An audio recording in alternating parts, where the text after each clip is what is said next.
Is everybody ready for the Urban Music Seminar to start? So Simon Long from the Simpkins Partnership. Elaine Francis from PRF. And Peter Harris from Kicking Music Limited. Stephanie Hardwick from Aaron Bullen Gardner.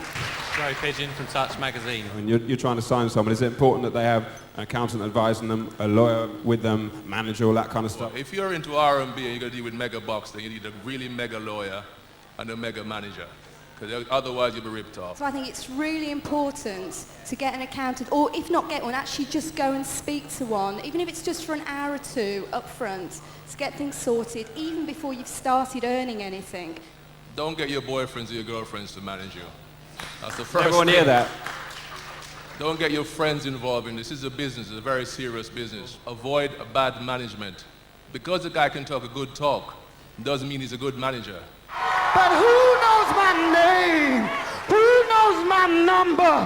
Who knows my address? What's my manager's name?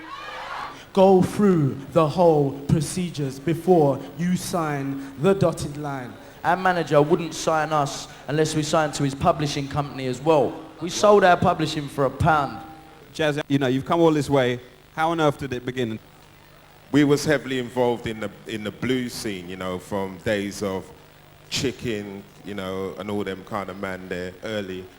Sir Biggs, Count Barry, Safrana B, all them old sounds. And then we moved up and developed and then kind of went, what we would say, overground when we got into the whole warehouse scene. One day we was playing at the Africa Centre. There was an A&R man there and he said, well, you guys should be putting out records. My name is Kende Alone Moye and I work for Warner Chappell Music. I'm Matt Ross, I work for Columbia Records, part of Sony Music. Dodge, producer, remixer, make records. Chris Nathaniel, I manage Glamour Kid amongst other Premiership football players. Hi, I'm Duff. I work for Arista in the press office and I do all the press for Bad Boy, LaFace and Loud. My name's Mervyn Lynn. I'm head of R&B repertoire at Arista and I look after labels Bad Boy, LaFace, Arista, RCA Urban and others. I've been trying hard. I sent a demo tape on Monday. On a Tuesday, send a bill. Trying to pay my bill on a Friday, and you still ain't called me yet.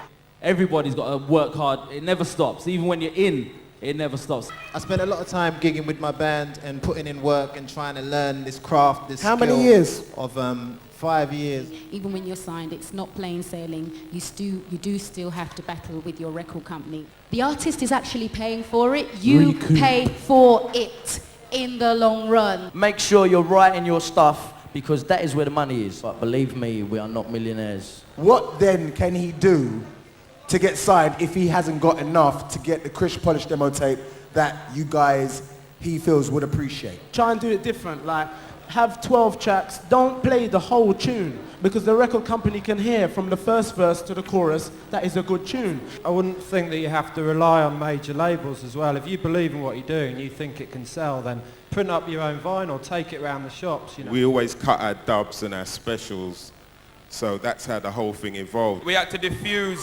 our music with other elements of music to make it be accepted into the mainstream market. The most important thing from our point of view as record makers is we have to make a fucking hot record. This man is asking why hip-hop is not getting signed in England when R&B is. Until some of the UK artists start blending and manifesting some of the UK experience in their work, as opposed to doing something which is so directly derivative of a US sound, it won't appeal to the UK hip-hop market. From each person on the panel, could we have 10 steps that you think, 10 steps that could help somebody in being a success? Determination first and foremost. You need a tune that captures people's attention.